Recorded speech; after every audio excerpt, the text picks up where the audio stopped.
चलो बाहर लेके आओ, चलो कर दो।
कार्यक्रम इस विद्यालय के वरिष्ठ कक्षा 12 का विदाई समारोह रखा गया है। जैसे विदाई शब्द एक कष्टकारक शब्द होता है, लेकिन यहाँ पर से इस विद्यालय की जो सबसे वरिष्ठतम कक्षा है वो अपने इस विद्यालय जीवन का समापन करने के लिए, विद्यालय जीवन का जो कार्यक्रम है उसको पूरा करने के दहलीज पर खड़ी है। और हम सभी गुरुजन साथी, शाला के व्यवस्थापक महोदय और प्रधानाचार्य जी भी यही चाहेंगे कि विद्यालय में आपके लिए ये विद्यालय का ये अंतिम कालक्रम हो। इसके बाद इस विद्यालय में आप नहीं रहे, क्योंकि एक पिता को अपने जो संतान है उसकी तरक्की में जितना आनंद का अनुभव होता है, कहीं गुना उसे ज़्यादा एक अध्यापक को अपने विद्यार्थियों के उत्तीर्ण होने में और बहुत अच्छे अंक प्राप्त करके जब वो नाम करता है, एक अध्यापक के लिए उससे बड़ी बात कुछ नहीं हो सकती। तो आमंत्रित करता हूँ कक्षा 12 की तरफ से श्री बहना की वाई और कार्यक्रम को आगे बढ़ाने तो हमारा स्कूल जहाँ पर आने को लगता था डर, आज वहाँ से जाने के लिए मेरा मन नहीं करता, क्योंकि इसके पीछे की यह वजह है कि इससे जुड़ी कुछ मेरी यादें। तो चलिए दोस्तों, आज उन्हीं यादों को आज फिर से दोहराते हैं। स्कूल, जी हाँ, बचपन का जेल और 12th क्लास की जन्नत, जहाँ जाने की हर कोई की है मन्नत। यह वही जगह है जहाँ से हमने बहुत सारी चीज़ें सीखी है, सिर्फ पढ़ाई को छोड़कर। आए थे हम रोते हुए यहाँ और आज रोते हुए ही जाएंगे, क्योंकि इन यादों को भुला पाना शायद मेरे लिए आसान नहीं होगा। याद है वो स्कूल का पहला दिन जब मेरी माँ ने मेरे बालों को संवारा था और मेरे पिता ने चॉकलेट का लालच देकर मुझे स्कूल छोड़ा था। जब मैं स्लेट पर खींचती थी आधी टेढ़ी लाइनें, तो इन्हीं गुरु ने मुझे लिखना सिखाया और गलत राह पर जब चल रही थी तो सही राह पर चलना सिखाया। बड़ी बड़ी बातें अपने यारों और दोस्तों के साथ किस्सों को सुनाना और टीचर को गुड मॉर्निंग का एक लंबा सा गीत गा के सुनाना। पहले स्कूल जाना अच्छा नहीं लगता था और अब पता नहीं क्या काबू हो गया स्कूल का मुझ पे और बात नहीं मेरी दोस्ती की, तो उनसे मिलने के बाद हर पल अच्छा लगने लगा और हमारी दोस्ती जय और वीरू से भी पक्की होने लगी थी। जब था अपना बर्थडे तो सभी को एक केक और एक टीचर हमारे सबसे बेस्ट। वे हिंदी के टीचर की कहानियाँ पर सब बदल जाएगा इस दिन के बाद। नई जिंदगी होगी हुनर के साथ और बड़े नासमझ बनकर फिरा करते थे, आज जाने कहाँ से हमें समझदारी होगी। अब समझ शक्ल वाले दोस्तों को कभी इतने प्यार से गले लगाऊंगी और कितना कुछ सिखा दिया इस स्कूल ने मुझे, इन्हें शायद शब्दों में बयां कर पाना मेरे लिए शायद मुश्किल होगा। और इन कमीने यारों के साथ मेरी कितनी यादें हैं कि उन्हें अब अलविदा कहना मेरे लिए मुश्किल होगा। अब मैं 2 लाइनें अपने गुरुजनों के लिए कहना चाहूँगी कि किस्सा जिंदगी का शुरू न होता, कि किस्सा जिंदगी का शुरू न होता अगर जिंदगी को जिंदगी बनाने वाले गुरु ने होते। मीठी यादों के साथ एक कविता के रूप में, हास्य कविता के रूप में दीदी ने पूरी बातें आपको बताई। आज का ये कार्यक्रम कक्षा 11 के द्वारा आयोजित किया जा रहा है, जिसमें अपने सीनियर कक्षा 12 को विदाई समारोह दिया जा रहा है। इस कार्यक्रम की श्रृंखला को आगे बढ़ाते हुए इस कार्यक्रम के आयोजक कक्षा 11 के कक्षा अध्यापक श्री नरेंद्र जी भारी से मैं निवेदन करता हूँ कि वो मंच पर पधारे और बच्चों को आशीर्वाद स्वरूप 2 शब्द कहे। श्रीमान नरेंद्र जी भारी। प्रणाम नमन मेरे स्कूल के व्यवस्थापक, प्रिंसिपल सर, साथीगण और प्यारे बच्चों, आप सबको पता है कि आज का दिन शायद कक्षा 12 और 11 दोनों के लिए अच्छा नहीं है, क्योंकि इस स्कूल एक ऐसी चीज़ है, ऐसी जगह है जहाँ पर आना तो एकदम आसान होता है, लेकिन इसे जानना बहुत ही मुश्किल। लेकिन वैसे देखें तो दोनों के लिए दिन अच्छा भी है और बुरा भी है। शायद बारे वाले ये सोचते हैं यहाँ से जाने के बाद न जाने जिंदगी कितनी अच्छी होने वाली है, लेकिन उनको ये नहीं पता है कि उसके बाद आप एकदम स्वतंत्र हो जाएंगे। लेकिन स्वतंत्र कौन होता है? यदि हम नियमों में बंधे रहेंगे तभी हमारा जीवन क्या होता है? अच्छा होता है। और नियमों को तोड़ना, वो कहते हैं कानून को तोड़ने पर क्या मिलती है? सजा। तो वैसे ही आप जिंदगी में यही पहलू है कि आप आगे क्या करते हो और क्या नहीं। यानी कक्षा 12 के बाद सबसे ज्यादा इंसान 2 चीज, या तो अच्छा और एक होता है बुरा। तो ये जीवन में अब पता चलेगा आपको कि आपने इतने दिन 12वीं कक्षा तक क्या हासिल किया है।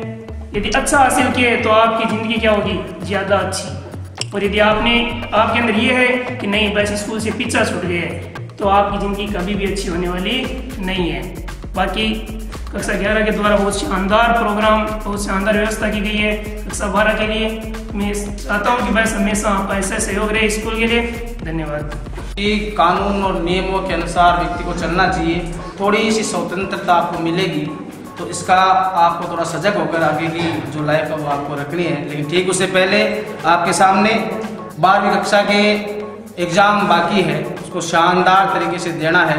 विद्यालय से महाविद्यालय के सफ़र में जाने के लिए एक अंतिम सीढ़ी आपकी जो 12वीं के एग्ज़ाम है उसको बहुत शानदार तरीके से अच्छे परिणाम में परिवर्तित करने के लिए पहले आपको ये परीक्षा देनी है। परीक्षा में किन किन बातों का ध्यान आपको रखना है, किस किस प्रकार परीक्षा में आने वाली कठिनाइयों को आप बिल्कुल आसानी से दूर कर देंगे, इस प्रकार की सारी बातें हमारे गुरुजन साथियों के द्वारा आपको बताई जाएगी। उससे पहले एक शानदार कार्यक्रम की प्रस्तुति के लिए मैं मंच पर आमंत्रित करता हूँ कक्षा 12 की महिला को कि वह एक शानदार प्रस्तुति। दिन हमारे स्कूल के इसी भागती दुनिया से अलग कहीं, तब हम कितने मासूम थे। हर रोज़ वो लेट उठना और फिर मिनटों में वो स्कूल के लिए तैयार होना। मम्मी की डांट तो ज़रूरी ही बन गई थी हर रोज़। वो स्कूल यूनिफॉर्म भी एटीट्यूड का एक वजह होती थी। वो चलती क्लास में टिफिन खाना, वो होमवर्क न करने पर सर दर्द का बहाना, वो जानबूझकर स्कूल लेट आना और लंच ब्रेक में धूम मचाना। कभी नहीं भूलूंगी मैं स्कूल आना जाना। वो किसी टीचर के न आने पर मस्ती भरी क्लास में वो दोस्तों की सीक्रेट बातें और वो दोस्तों की पहली मुलाकात कभी नहीं भूलूंगी स्कूल की हर एक बार। वो रूठे दोस्तों को मनाना, वो रोते दोस्तों को हंसाना, वो नई घड़ी दोस्तों को दिखाना, कभी नहीं भूलूंगी दोस्तों के साथ टिफिन खाना और खिलाना। बहन ने भी विद्यालय की अपनी पुरानी यादों को बचपन से लेकर आज तक आपके सामने प्रस्तुत की। इसके बाद विदाई लेने वाले कक्षा 12 के कक्षा अध्यापक परम आदरणीय सुप्रभात वंदनीय श्री भागवती जी सर से निवेदन है कि वो मंच पर पधारे और बच्चों को आशीर्वाद स्वरूप कहे। और आप जो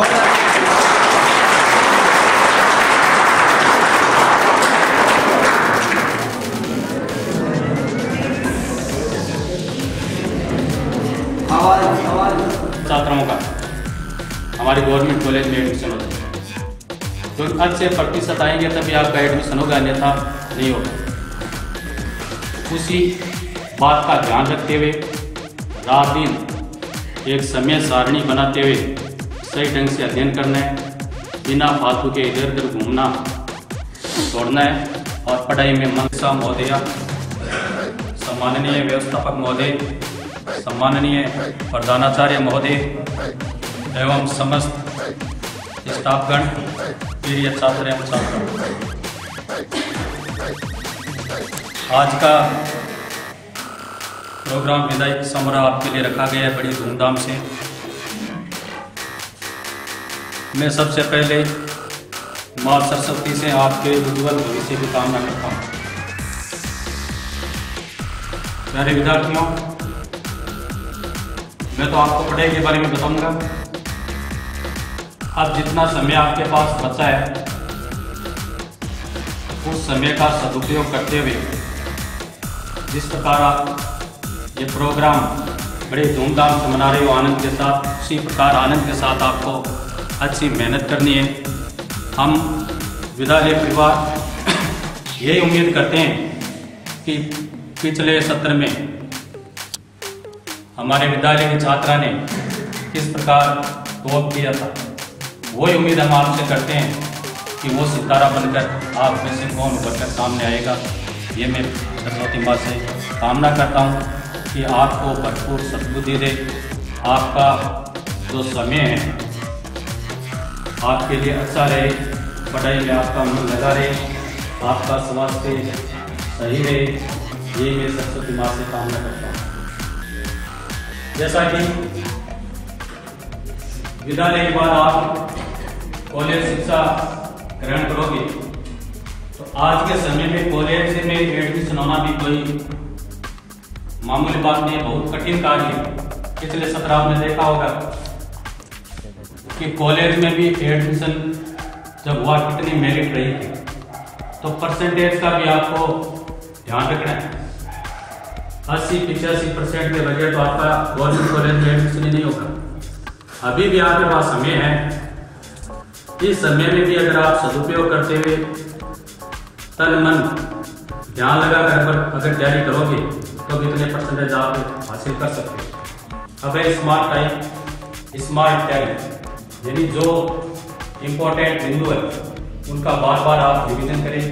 पिछले सत्र का आप पेपर उठा के देखो, कम से कम 25 या 30 क्वेश्चन है वो एक नंबर के हैं, उन्हीं में बच्चों के ज़्यादा गलत होते हैं, क्योंकि 30 नंबर तो ऐसे है, मतलब 30% ऐसे हैं आपके, उनको हम 15 या 20 मिनट में बोर्ड के एग्जाम में कर सकते हैं। उन प्रश्नों को वही बच्चा करेगा जो अच्छी मेहनत करता है, सही ढंग से अध्ययन करेगा।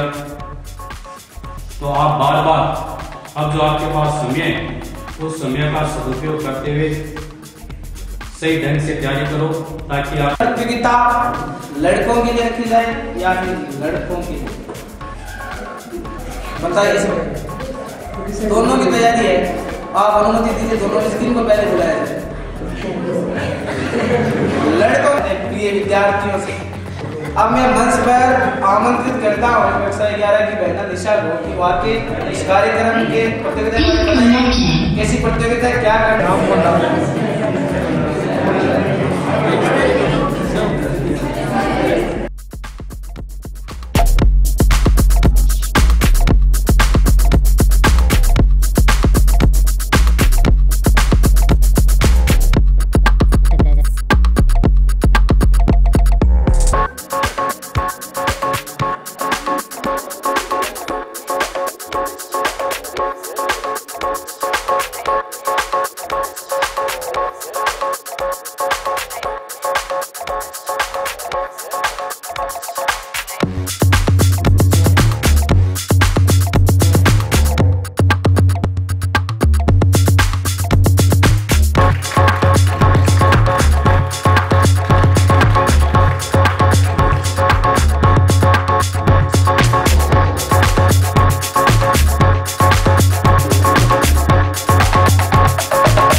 आप आगे के लिए कक्षा 12 से आवाज कॉलेज में जाओगे, तो मैं कामना करता हूँ, ईश्वर से, माँ सरस्वती से कामना करता हूँ कि आप आगे उन्नति और अच्छे प्रतिशत प्राप्त करें। और यदि विद्यालय से यदि कोई टूटी रही है या मेरे से कोई गलती हुई है, तो अपना बड़ा भाई समझकर मुझे माफ करना कि यदि कोई गलती रह गई है। मैंने आपको अपना छोटा भाई समझकर आपको डांट लगाई थी, ऐसा नहीं है कि मैंने नहीं सुना या कुछ कर दिया। यदि मेरे से कोई गलती हो तो मुझे माफ करना। मैं यही चाहता हूँ कि आप अच्छे प्रतिशत प्राप्त करें और अपने विद्यालय का और अपने माता पिता का नाम रोशन करें। और यदि आपको आगे यदि कोई परेशानी हो तो आपका विद्यालय हमेशा आपके साथ है। यदि विद्यालय से यदि आपको कभी भी सहयोग चाहिए तो आप जरूर विद्यालय से संपर्क कर सकते हैं। आप विद्यालय आपके लिए हमेशा के लिए खुला मिलेगा कि आप कभी भी विद्यालय आ सकते हैं। मेरे अध्यापकों को मेरा प्रणाम और आप सब ने अपना अमूल्य समय निकालकर हमें दिया, इसके लिए मैं आपकी आभारी हूँ। आज 2 शब्द मेरे गुरुजनों के लिए, जिनके चरणों की धूल से ये जिंदगी बनती है, कि जिनके चरणों की धूल से ये जिंदगी बनती है, जिनके प्यार और अपनेपन से जिंदगी की मंजिल मिलती है, जिनकी खुशी हमेशा अपने बच्चों की उपलब्धि से होती है, जिनकी खुशी हमेशा अपने बच्चों की उपलब्धि से होती है। ऐसे माँ बाप और गुरु के होने से ही जिंदगी की सफलता हासिल होती है। वह गुरु ही तो होता है जो उंगली पकड़कर एक कक्षा से दूसरी कक्षा का सफर करवाता है। वह गुरु ही तो होता है जो अंधकार में भी रोशनी के दीप जलाता है, जो हमें ईमानदारी और अनुशासन का पाठ पढ़ाता है। धरती कहती अंबर कहता, बस सबका यही तराना है, गुरु आपके होने से ही तो रोशन हुआ जमाना है। आप हमारे विद्यालय के वो कल्प वृक्ष हैं जो हर बात में नहीं खिला करते, वो खुशनसीब भी होते हैं जिन्हें आप जैसे गुरु मिला करते हैं। धन्यवाद। प्रधानाचार्य जी और समस्त स्टाफगण और प्यारे बच्चों, आज का दिन खुशी का भी है और गम का भी है। खुशी इस चीज़ की है कि आज आप लोग, आपके थोड़ी सी उन्नति होने जा रही है ज़िंदगी के अंदर, और गम इस चीज़ का है कि हमारे विद्यालय की जो 12th क्लास है वो हमें छोड़ के जा रही है। अपने साथियों को, अपनी स्कूल को और बचपन की बहुत सारी यादें यहाँ से लेके जा रहे हो। तो आज के बाद, आपकी परीक्षा के बाद आपकी ज़िंदगी का एक नया पड़ाव शुरू होने वाला है, और ये सिर्फ 12वीं क्लास के लिए नहीं बल्कि 11वीं क्लास के लिए भी है, क्योंकि उसके बाद 11वीं क्लास जो है वो यहाँ की सीनियर क्लास हो जाएगी। और लेकिन 11वीं क्लास को ये चीज़ समझनी चाहिए कि सीनियर क्लास होने के साथ साथ वो कहता है कि बड़ी जो ताकत आती है उसके साथ बड़ी जिम्मेदारियां भी आती हैं, तो वो अपनी जिम्मेदारियों को समझें। और 12वीं क्लास में आप लोगों को बहुत सारी शुभकामनाएं देता हूँ कि आने वाली जो परीक्षाएं हैं उनके अंदर आप अच्छे अंकों से उत्तीर्ण हो, और हमारे जो भैया हैं वो मेहनत करें। जो काफ़ी आपने शैतानियाँ भी की है, लेकिन चलिए कोई बात नहीं, आगे आप मेहनत करें और ऐसे जीवन में आगे बढ़ते रहें। धन्यवाद। दादा के चरणों में प्रणाम। शाला के प्रधानाचार्य, व्यवस्थापक महोदय और सभी स्टाफ और प्रिय छात्र और विद्यार्थियों के महाविद्यालय जीवन के बारे में आप नॉर्मली से बताएंगे, बाद में जब इनका क्रम आएगा किस किस प्रकार वो बच्चे जानबूझकर इसका सोचते हैं कि हमें कोई कहने वाला नहीं है। कई बार आपको शिकायत होने साथ इनके द्वारा, यदि कोई बात आप कुछ कही गई हो तो मैं मन और कर्म से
प्यारे बच्चों,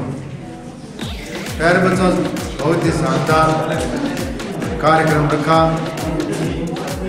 इसके लिए मैं सदैव आभारी रहूँगा। प्यारे बच्चों, मुख्य बात पर आता हूँ। आज है विदाई समारोह। सबने कहा दुख सुख, यानी बूंद बूंद से घड़ा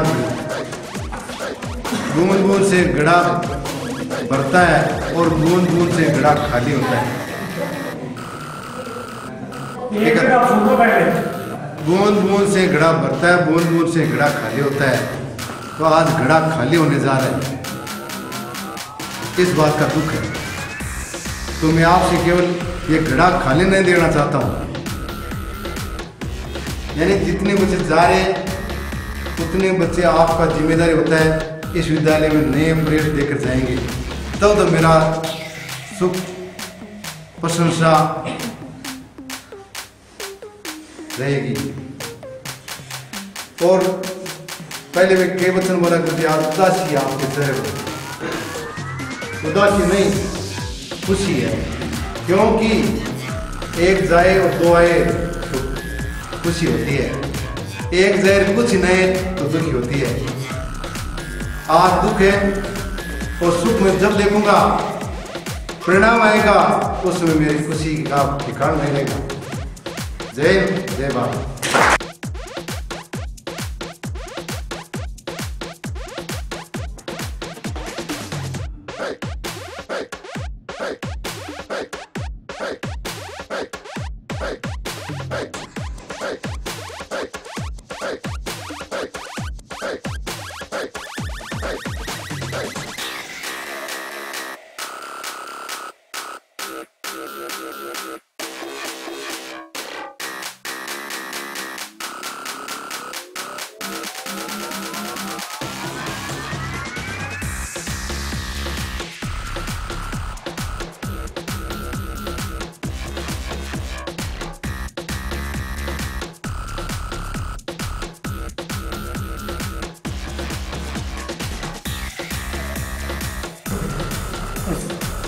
दिन प्रतिदिन सफलताएं प्राप्त करते रहे, ये मेरी माँ सरस्वती से आपके लिए आशा है। पूर्ण रूप से पूर्ति भी करेगी, ये बात है। क्योंकि मेरी भी आपके साथ आशाएं बंधी हुई है कुछ। तो जब परिणाम आता है उस समय सबसे बड़ी आशा आपके ऊपर रहती है हमारी, परिणाम कैसा रहेगा। दिन के दोपहर के समय उस समय अलग ही माहौल हो जाता है, अलग ही मन में भावनाएं उठने लग जाती है, अलग ही चीज दिखने लग जाती है कि आज हमारे बच्चों का परिणाम आने वाला है। जो हमारे गुरुजनों ने, हमारे विद्वान टीम ने जो उनकी तैयारी करवाई है, मेहनत करवाई है, उसका फल आने वाला है। और हम बेसब्री से उस चीज का इंतजार करते हैं। देखो बेटा, जिंदगी बहुत ही संघर्ष में होती है और संघर्ष में चलनी चाहिए। जिसके पास जीवन में संघर्ष नहीं है वो जिंदगी भी नहीं है। तो मैं आपसे, मेरी आज आपसे यही है कि जिंदगी में कोई भी ऐसा कार्य मत करना जिसके कारण आपको अपने माता पिता की नजरें झुकी हुई हो, उनकी पलकें झुकी हुई हो, वो समाज में बोलने उठने लायक न हो। ऐसा काम कभी मत करना, क्योंकि सर्वोपरि सबसे बड़े गुरु है, जो सब कुछ है, वो आपके माता पिता है। उनकी गर्दन कभी झुकनी, पढ़ाई लिखाई होती रहेगी, चलता रहेगा, सारे काम है। जीवन में आप क्या करोगे, क्या नहीं करोगे, क्या बढ़ोगे, क्या नहीं है, लेकिन सबसे बड़ी चीज है कि अपने माता पिता की गर्दन को कभी झुकने मत देना। ये मेरी आशा है आपसे सबसे ज्यादा। माता पिता की गर्दन हमेशा ऊंची रखना, क्योंकि आप उनकी संतान हो, सुपुत्र पुत्रियां हो। शेरनी बेटियां हो, मैं आपको बोलता हूँ, जीवन में ऐसा कोई कदम मत उठाना जिसके कारण जीवन भर शर्मिंदा होना पड़े और साथ में हमारे गुरुजनों को भी शर्मिंदा होना पड़े। ये मेरी सबसे बड़ी आशा है आपके साथ। दूसरी चीज मैं आपको कहना चाहता हूं कि जिस कर्म भूमि से आपने कुछ पढ़ना लिखना सीखा है, जिसमें आपने जीवन में कुछ बढ़ना सीखा है, उस कर्म भूमि को, ये आपकी कर्म भूमि है। विद्यालय भवन की जो भूमि है, ये आपकी कर्म भूमि है। जब भी आप रोड से निकलो, किसी रास्ते से निकलो, और जब आपका स्कूली भवन आपके सामने से है, तो उसके परिणाम जरूर करना, क्योंकि ये आपकी सबसे बड़ी कर्म भूमि है। तीसरी चीज ये है कि गुरुजन आपके जीवन में कितने आए कितने गए हैं,